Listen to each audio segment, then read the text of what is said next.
سیدنا نوح اور سیدنا ہود علیہ السلام کا تذکرہ اور گزشتہ جتنے بھی قومیں ہیں اور اللہ کے انبیاء وقتاً فوقتاً آتے رہے ہیں، ان کا تذکرہ قرآن حکیم کی مختلف صورتوں میں موجود ہے، اور اللہ تعالیٰ نے رہتی دنیا کے لیے نصیحت کا سامان کر دیا ہے۔ اللہ تعالیٰ نے جب قوم ہود کو ہواؤں اور آندھیوں سے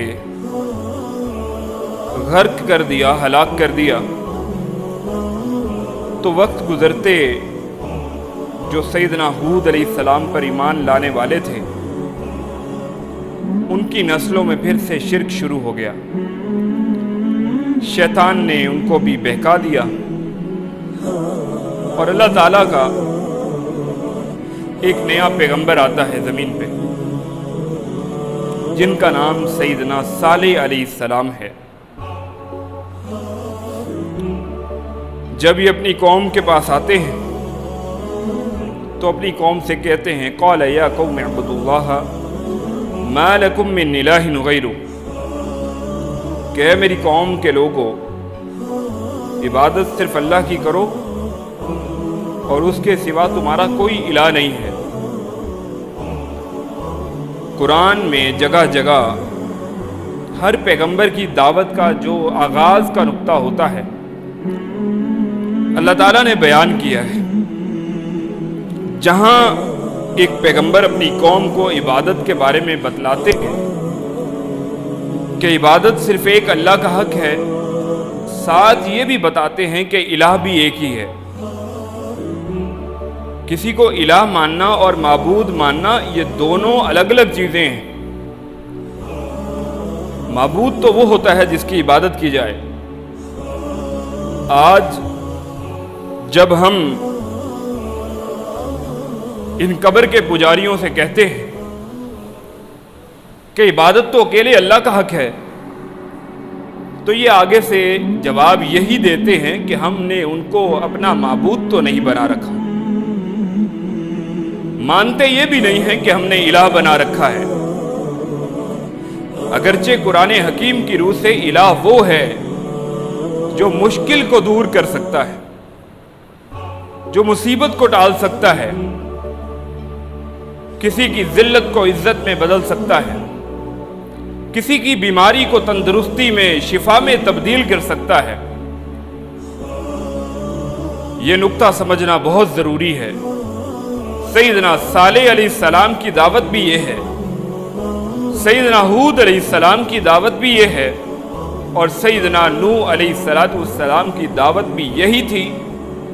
جس کے آگے سجدہ کیا جائے گا اسی کو الہ مانا جائے گا، جس کے آگے سجدہ ہوگا، جس کے آگے نماز ہوگی، جس کے لیے روزہ ہوگا، اسی کو مشکل میں مدد کے لیے پکارا جائے گا۔ مشکلات کو حل کرنے والی بھی وہی ہستی ہے جس کے آگے سجدہ کیا جاتا ہے۔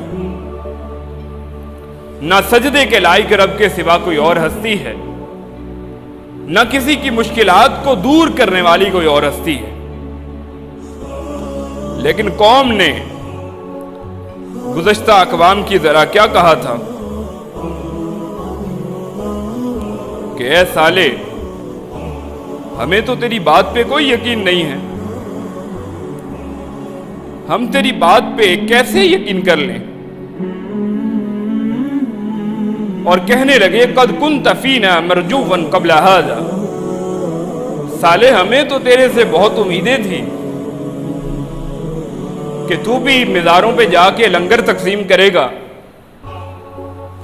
بتوں کے آستانے پہ جا کے وہاں چڑھاوے چڑھائے گا، ہمیں تو صالح تیرے سے بڑی امیدیں تھیں۔ یہ کیا ہو گیا؟ باپ دادا کے دین سے بہک گیا ہے، گمراہ ہو گیا ہے، یہ کیسے ہو گیا ہے؟ کیا تو یہ کہتا ہے اتنہانا ان نعبد ما یعبد آباؤنا، کیا ہم ان کی عبادت اور پرستش کرنا چھوڑ دیں جن کی ہمارے باپ دادا عبادت کرتے چلے آئے ہیں؟ وَإِنَّنَا لَفِي شَكٍّ مِّمَّا تَدْعُونَا إِلَيْهِ مُرِيبٍ۔ جس دین کی تو دعوت دیتا ہے نا، ہمیں تو اس میں بڑا شک ہے کہ کیسے ہو سکتا ہے باپ دادا سارے غلط تھے، سارے جھوٹے تھے، آج کی تاریخ میں یہ بالکل اسی طرح ہیں کہ سیدنا ہمارے تو سید ہیں عبد القادر جیلانی رحمہ اللہ، ان کے نام کا 11ویں کا لنگر تقسیم کرنے والا، ان کے نام کی نیاز تقسیم کرنے والا، یہ بالکل اسی طریقے سے ہے۔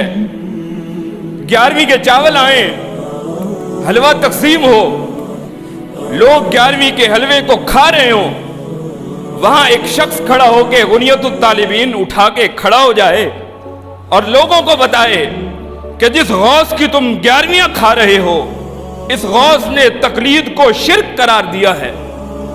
اس عبد القادر جیلانی رحمہ اللہ نے رفع یدین کے ساتھ نماز پڑھی ہے، نماز کا طریقہ محمد الرسول اللہ والا انہوں نے اپنی کتاب میں لکھا ہے۔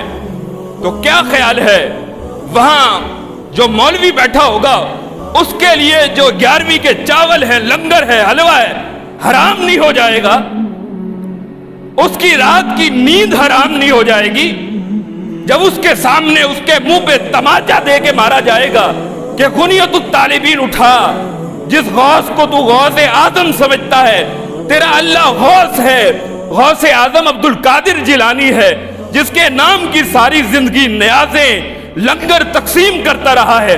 آج اس کی کتاب کھول کے دیکھ، اس کے اندر نماز کا طریقہ کون سا ہے؟ کیا نماز کا طریقہ تیرا قادیانیوں والا ہے یا اس عبد القادر جیلانی رحمت اللہ علیہ نے جو اپنی کتاب میں لکھا ہے، کیا وہ نماز کا طریقہ قادیانیوں والا ہے؟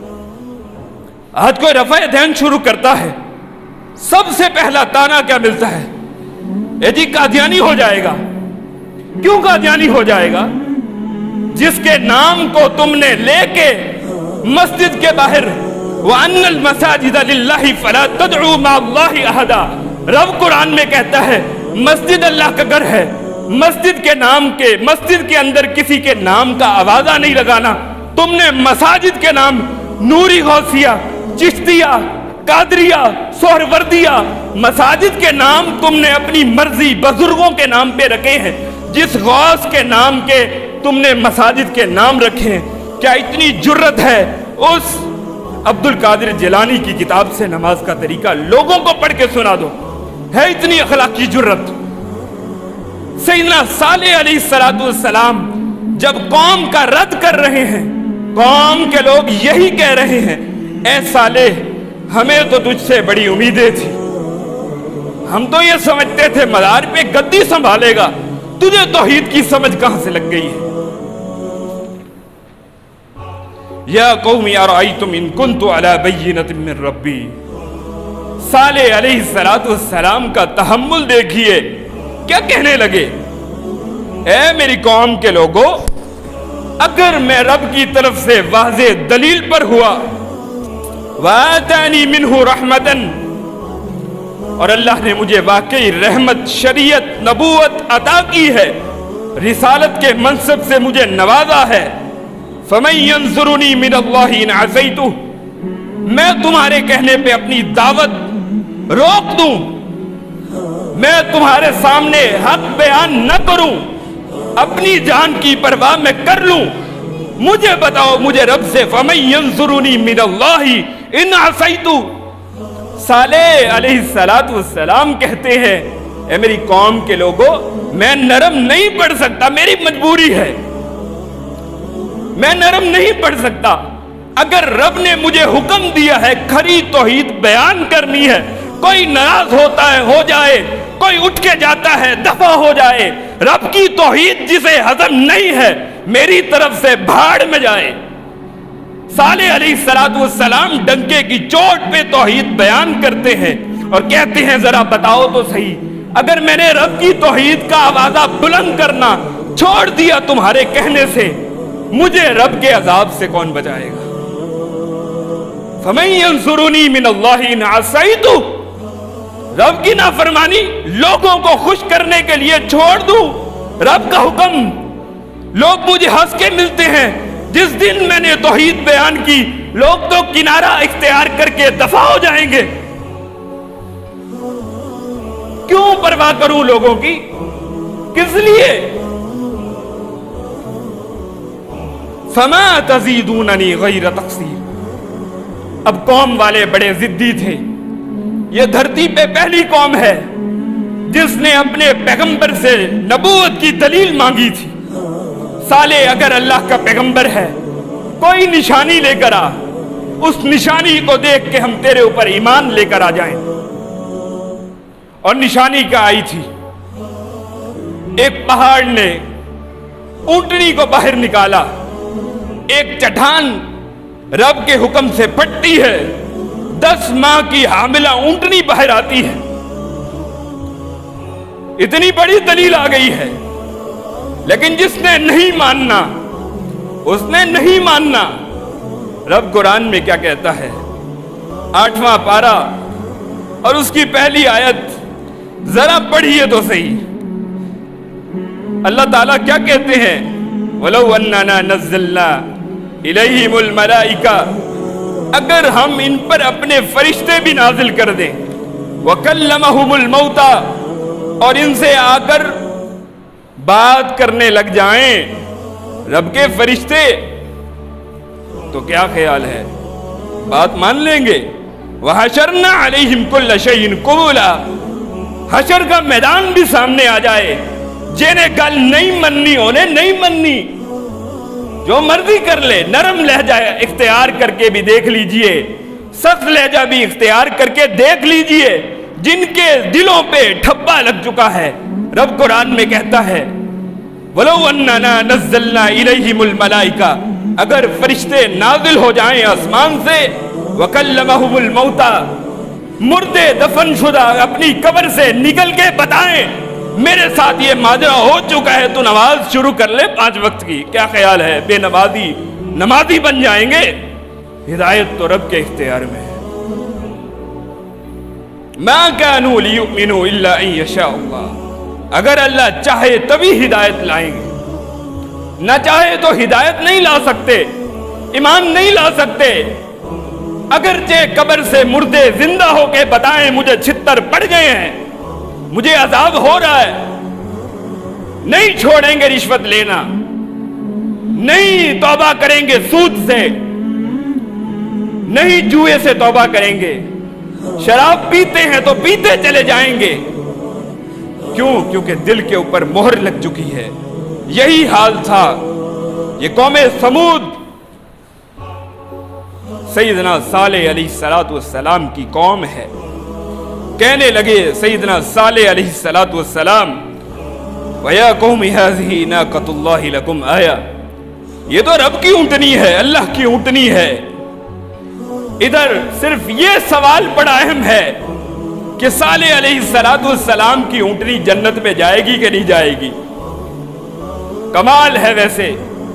ارے جو نصیحت قرآن نے بکھیر کے ہمارے سامنے اللہ نے نبی علیہ السلام کے سینہ اطہر پہ نازل کر دی ہے، کیا اس میں سے یہی چیز تمہیں ملی کہ صالح علیہ السلام والی اونٹنی جنت میں جائے گی کہ نہیں جائے گی؟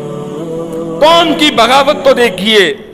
سیدنا صالح علیہ السلام کہتے ہیں یہ تو اللہ کی اونٹنی ہے، فَذَرُوهَا تَأْكُلْ فِي أَرْضِ اللَّهِ، اس کو چھوڑ دو، رب کی سرزمین میں کھانے دو، وَلَا تَمَسُّوهَا بِسُوءٍ، بری نیت سے اسے ہاتھ بھی نہ لگانا۔ کیا ہوگا؟ لگا کے دیکھو ہاتھ، فَيَأْخُذَكُمْ عَذَابٌ قَرِيبٌ، رب کا عذاب تمہیں آ کے پکڑ لے گا، رب کا عذاب تمہارے سر پہ منڈلا رہا ہے۔ نشانی مانگی تھی، اب یہ نشانی آ چکی ہے، اب اسے ہضم کرو۔ اب یہ اللہ کا حکم ہے کہ ایک دن اس علاقے کے کنویں سے اونٹنی کی باری ہے، وہ پانی پیے گی۔ معجزہ مانگا تھا نا، اب رب نے معجزے کو آزمائش بنا دیا۔ ایک دن اب اونٹنی کی باری ہے، اس نے اس کنویں سے پانی پینا ہے، اور قوم کے کسی فرد کو، کسی شخص کو اجازت نہیں ہے کہ کنویں کے قریب جائے۔ دوسرا دن قوم کا ہے، اس دن اونٹنی کی چھٹی ہے۔ اتنی بڑی بیٹھے بٹھائے مصیبت سر پہ آ گئی، یہ کیا مصیبت ہے بھائی؟ اب کیا ہوا؟ انہوں نے کہا کہ یہ تو اونٹنی تو ہمارے لیے بڑی مصیبت بن گئی ہے، کہتے تو جان چھڑاؤ نا ذرا۔ تھے بدبخت قسم کے لوگ، 9 بندے تھے ان کی قوم میں، اللہ نے جن کا تذکرہ سورۃ النمل میں کیا ہے۔ 9 بندے اس کام کے لیے تیار ہوئے۔ پہلے تو انہوں نے کہا کہ سب سے پہلے کیوں نہ صالح علیہ السلام کو قتل کر دیں، پہلے اس سے جان چھڑاتے ہیں۔ رب کا ان پہ اوپر عذاب آیا، ایک پیغمبر کے قتل کی سازش رچی جنہوں نے۔ اتنی بدبخت قوم ہے۔ آج ہم روتے ہیں قرآن کے ہوتے ہوئے امت نماز نہیں پڑھ رہی۔ ارے امت تو ایسی امتیں آئی ہیں انبیاء کے ہوتے ہوئے ہدایت نصیب نہیں ہوئی۔ رب کا کسی نے کیا بگاڑ لیا ہے؟ فرعون جو لوگوں کو پکڑ کے وَفِرْعَوْنَ ذِي الْأَوْتَادِ الَّذِينَ طَغَوْا فِي الْبِلَادِ فَأَكْثَرُوا فِيهَا الْفَسَادَ فَصَبَّ عَلَيْهِمْ رَبُّكَ صَوْتَ عَذَابٍ۔ اگرچہ قوم نوح ہو، گناہ ایک تھا، رب کے پیغمبر سے نہیں جڑی تھی قوم، طوفان کے اندر غرق ہو گئی تھی۔ اگرچہ قوم ہود ہو، ان کا جرم یہ تھا پیغمبر کی نافرمانی کی ہے، پیغمبر جو شریعت لایا ہے انہیں ہضم نہیں ہوئی۔ سیدنا صالح علیہ السلام کی قوم ہو، جرم ایک ہے، پیغمبر کی اطاعت کرو گے جنت میں جاؤ گے، نہیں کرو گے بھاڑ میں جاؤ گے۔ نہیں مانی بات، معجزے کا مطالبہ کیا، معجزہ آ گیا۔ جب معجزہ آ گیا اس اونٹنی کو زندہ نہیں چھوڑا، بدماشوں کے ٹولے نے جا کے اونٹنی کو قتل کر دیا۔ سیدنا صالح علیہ السلام نے پھر کیا کہا؟ تمتعوا فی دارکم 3 ایام، 3 دن کی مہلت ہے، 3 دن ہے زندگی کے، جی لو، کر لو اپنی منمانی، موت تو آنی ہے نا۔ چاہے فرعون ہو، حمان ہو، قارون ہو، ابو جہل ہو، جو بھی ہو، رب کا بڑے سے بڑا باغی ہو، موت سے جان تو نہیں چھڑا سکتا نا۔ تمتعوا، فائدہ اٹھاؤ، فی دارکم 3 ایام، 3 دن رہ گئے ہیں تمہاری زندگی کے، جو کرنا ہے کر لو۔ ذالک وعد غیر مکذوب، یہ ایک ایسا وعدہ ہے جو جھوٹا نہیں ہے، جھوٹا نہیں ہے۔ سیدنا صالح علیہ السلام نے اپنی قوم کو یہ بات کہہ دی، اور 3 دن گزر گئے۔ قرآن کہتا ہے فَأَخَذَتْهُمُ الرَّجْفَةُ، ایک ہی جھٹکا آیا، ایک جھٹکا آیا زمین کا، ایک جھٹکے کی مار ہیں ہم لوگ۔ قرآن میں رب کیا کہتا ہے؟ أَأَمِنْتُمْ مَنْ فِي السَّمَاءِ أَنْ يَخْسِفَ بِكُمُ الْأَرْضَ فَإِذَا هِيَ تَمُورُ۔ رب کی نافرمانی کرتے ہوئے دل میں ذرا تصور نہیں آتا کہ اگر اللہ چاہے زمین میں تمہیں دھسا دے، زمین لرزنے لگ جائے، کہ تم نے اللہ سے عہد و پیمان کوئی پیس ایگریمنٹ سائن کیا ہے کہ جو کچھ مرضی کرتے چلے جاؤ گے، اللہ تمہیں کچھ نہیں کہے گا۔ اللہ کہتا ہے أَأَمِنْتُمْ مَنْ فِي السَّمَاءِ أَن يُرْسِلَ عَلَيْكُمْ حَاصِبًا، اللہ تو اس بات پہ قادر ہے آسمان سے تم پہ پتھروں کی بارش نازل کر دے، غرق کر دے۔ رب اپنے قانون نہیں بدلتا۔ قرآن کا ایک مقام کہتا ہے سورۃ الاعراف، اور اس کی آیت نمبر ہے 78، فَأَخَذَتْهُمُ الرَّجْفَةُ، انہیں ایک زلزلے نے، ایک جھٹکے نے آن پکڑا۔ فَأَصْبَحُوا فِي دَارِهِمْ جَاثِمِينَ، سب کے سب اپنے گھروں میں اوندھے منہ پڑے رہ گئے۔ اور ایک قرآن کا مقام کیا کہتا ہے؟ وَأَخَذَ الَّذِينَ ظَلَمُوا الصَّيْحَةُ، ایک زور کی چیخ آئی، قرآن کی آیات میں تضاد نہیں ہے. جب زلزلہ آتا ہے، زمین کی پلیٹیں جب ایک دوسرے سے ہلتی ہیں، وائبریشن سے بہت زور کی آواز آتی ہے. قرآن کی آیات میں تضاد نہیں ہے. دونوں باتیں بیک وقت ہوئی ہیں. ایک زور کی چیخ آئی ہے، زمین لرزنے لگی ہے، کپ کپا اٹھی ہے. جس زمین پہ رب کی بغاوت ہو، رب کی بھیجی ہوئی اونٹنی کو لوگوں نے قتل کر دیا ہو اور پیغمبر کے قتل کی سازش رچی ہو، وہ زمین ان باغیوں کو کیسے رہنے کے لیے زندہ چھوڑ سکتی ہے؟ یہ تو ہم ہیں جو سوال کرتے ہیں جی سالے کی اونٹنی جنت میں جائے گی کہ نہیں جائے گی؟ ارے اپنی فکر کر. تو پیغمبر کی حدیث سن کے اس کا مذاق اڑاتا ہے، قرآن کی آیات سن کے کہتا ہے بزرگوں کا تو یہ عقیدہ تھا. قریب ہے آسمان سے تجھ پہ پتھر برسیں. تو قرآن کی آیات اور پیغمبر کی حدیث کے معاملے میں شک کیسے کرتا ہے؟ نصیحت تو سیکھنے کی یہ تھی، ہم اس کے پیچھے پڑ گئے جنت میں جائے گی کہ اونٹنی نہیں جائے گی. اللہ کہتا ہے کہ لم یغنوا فیہا، اگلے دن ایسے لگتا تھا یہاں کوئی رہتا ہی نہیں تھا. الا ان ثمود کفروا ربہم، جان لو لوگو سمود نے رب کا کفر کیا تھا. الا بعدا لثمود، قوم سمود کے لیے رب کی رحمت سے دوری ہے. ساری کی ساری قوم غرق ہو جاتی ہے. اللہ کے حکم سے تباہ و برباد جب ہوتی ہے. اب صالح علیہ السلام، اللہ نے انہیں تو بچانا تھا نا. رب کا وعدہ ہے پیغمبر اور ایمان لانے والے بچا لیے جاتے ہیں. وہ کیسے بچائے؟ وہ ہر چیز پہ قادر ہے. فتولی عنہم، صالح علیہ السلام پیٹ پھیر کے جا رہے ہیں. بستی غرق ہو گئی ہے، لوگ اوندھے منہ پڑے ہیں. فتولی عنہم وقال، کہنے لگے یا قومی لقد ابلغتکم رسالۃ ربی، اے میری قوم کے لوگوں میں نے رب کا پیغام تمہیں پہنچا دیا تھا. ونصحت لکم، میں نے نصیحت کر دی تھی. ولکن لا تحبون الناصحین، لیکن تمہاری بدبختی یہ ہے نصیحت کرنے والے اچھے نہیں لگتے. تم نصیحت کرنے والوں کے جان کے دشمن ہو. اکیلے میں آتے ہو کہتے ہو ہاتھ ہولا رکھیں. میں کیسے ہاتھ ہولا رکھوں؟ دھرتی پہ شرک ہو رہا ہو. رکشے والا گھر سے نکلتا ہے پہلے مزار پہ 20 روپے ڈال کے جاتا ہے.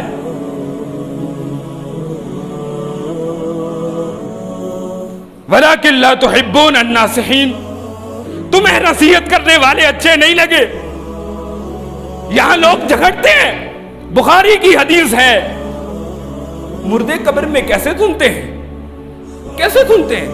روح ہوتی ہے اندر. جب قدموں کی چاپ مردہ سن سکتا ہے تو پھر بریلوی بھی تو ٹھیک کہتے ہیں. مزاروں کے اندر غوث پاک بھی سنتے ہیں دعائیں. سیدنا صالح اپنی قوم کو پکار رہے ہیں. بتاؤ اگر وہ سننے پہ قدرت نہیں رکھتے تھے، صالح فضول میں بول رہے ہیں. یہ رب کا امر ہے، جسے چاہتا ہے سنا سکتا ہے. رب کا امر ہے. صالح اپنی قوم کو کہتے جا رہے ہیں اور گواہ رہنا، گواہ رہنا. لقد ابلغتکم رسالۃ ربی، میں نے رب کی پیغام تمہیں پہنچا دیے تھے. وَنَصَحْتُ لَكُمْ، نصیحت بھی کر دی تھی، لیکن تمہیں نصیحت کرنے والے اچھے نہ لگے. رسول اللہ صلی اللہ علیہ وسلم جب غزوہ تبوک پہ گئے، راستے میں یہ والی بستی موجود تھی قوم سمود کی. صحابہ نے، چند صحابہ نے اس کنویں سے پانی لیا جہاں سیدنا صالح کی اونٹنی پانی پیا کرتی تھی. انہوں نے پتہ نہیں کیا سوچ کے پانی لیا، لیکن اللہ کے پیغمبر نے کہا جس ہانڈی کو تم نے اس پانی سے بنایا ہے اسے گرا دو. جس آٹے کو تم نے اس پانی سے گوندا ہے اسے جانوروں کو کھلا دو. اتنی بدبخت قوم ہے, اس کے پانی کو پینے کا تمہیں کوئی حق نہیں ہے, کوئی حق نہیں ہے. صحیح مسلم کی حدیث ہے 7466 نمبر. اور نبی علیہ الصلوۃ والسلام نے صحابہ کو حکم دیا تھا, سواری کو ایڑی لگائی تھی, نکلو یہاں سے جلدی سے, روتے ہوئے نکلو, تمہارے کلیجے پھٹ کیوں نہ گئے. یہ وہ دھرتی ہے جہاں رب کے پیغمبر کا مذاق اڑایا جاتا رہا. رب کے بھیجے ہوئے معجزے کی قدر نہیں کی تھی لوگوں نے. یہاں سے اپنے اونٹوں کو, سواریوں کو دوڑا کے نکلو, ادھر رکنے کا کوئی تمہیں حق نہیں ہے, روتے ہوئے جاؤ. اتنی بدبخت قوم ہے. جرم یہ ہے پیغمبر کے ساتھ نہیں جڑی, پیغمبر کے ساتھ نہیں جڑی صلی اللہ علیہ وسلم.